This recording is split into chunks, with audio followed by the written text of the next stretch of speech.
آج میں ایک ٹویٹ دیکھ رہا تھا جو بھارت کے بہت بڑے اداکار ہیں، ان کا نام ہے رشی کپور. ان کے والد محترم آن جہانی راج کپور اکثر و بیشتر پاکستان آتے تھے، اور پاکستان آنے کے بعد وہ یہاں کی جو پاکستانی ہیروئنز ہوتی تھی ان کو اپنے فلموں میں لیا کرتے تھے، جن میں زیبا بختیار صاحبہ کو انہوں نے ہنا فلم میں لیا تھا.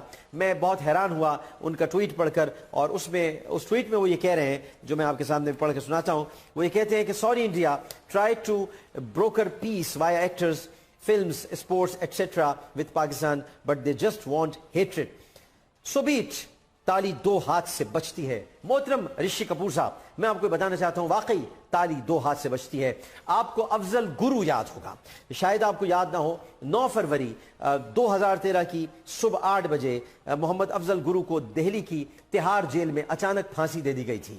شاید آپ کو یاد آ جائے، شاید آ رہا ہوگا یاد. اور محمد افضل گرو ایک کشمیری رہنما تھے، اور جو 13 دسمبر 2001 کو بھارتی پارلیمنٹ پر ہونے والے حملے میں الزام ان کو لگایا گیا تھا اور گرفتار کیا گیا تھا. 2004 میں بھارت کی عدالت عظمیٰ نے انہیں موت کی سزا سنائی تھی. جناب رشی کپور صاحب جو سویٹر پہن کر اپنا موٹاپا چھپاتے ہیں، ان کو میں یہ بتانا چاہتا ہوں، اور وہ غور سے اس بات کو سنیں، اور ان کو شاید یہ بات نہیں معلوم ہوگی کہ بھارتی سپریم کورٹ کا فیصلہ کیا تھا. بھارتی سپریم کورٹ کا فیصلہ یہ تھا کہ افضل گرو کے اوپر لگائے گئے الزامات ثابت نہیں ہو سکے ہیں، لیکن چونکہ یہ بھارتی عوام کا مطالبہ ہے کہ پاکستانی جاسوس کو، مبینہ جاسوس کو، پاکستان جاسوس نہیں کہتا اسے، مبینہ جاسوس کو پھانسی دی جائے، اسی لیے ہم پھانسی دے رہے ہیں. یہ تاریخ کا ایک عجیب و غریب فیصلہ تھا.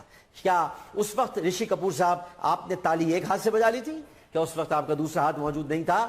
کیا اس وقت آپ ٹنٹے ہو گئے تھے؟ کیا اس وقت آپ کی تالی نہیں بج رہی تھی؟ کیا اس وقت آپ کو نہیں پتا تھا کہ افضل گرو کو آپ کس طرح سے پھانسی دے رہے ہیں؟ اور جب ان کی بیوی کی طرف سے رحم کی اپیل کی گئی تو وہ سزا آپ نے مؤخر کی، لیکن 23 جنوری 2013 کو بھارت کے صدر کی جانب سے وزارت داخلہ کو آگاہ کیا گیا کہ افضل گرو کی رحم کی اپیل مسترد کر دی گئی ہے، اور اس کے فوراً بعد اس کی موت کی سزا پر عمل درآمد کر دیا گیا. عوام کے شدید احتجاج کے پیش نظر تہاڑ جیل میں ہی افضل گرو کو دفن کیا گیا، اور مقبوضہ جموں کشمیر سمیت دنیا بھر کے انصاف پسند حلقوں نے اسے سرین ناانصافی سے تعبیر کیا تھا، جمہوریت کے قتل کے مترادف قرار دیا تھا، کیونکہ افضل گرو کو صاف و شفاف انصاف فراہم نہیں کیا گیا تھا. یہاں تو ہم نے وکیل بھی دیا، وکالت کا موقع دیا، پورا کیس چلا، ٹرائل کورٹ میں اس کو پیش کیا گیا کلبھوشن یادیو کو. تب بھی آپ کہتے ہیں کہ تالی ایک ہاتھ سے نہیں بجتی، دونوں ہاتھوں سے بجتی ہے.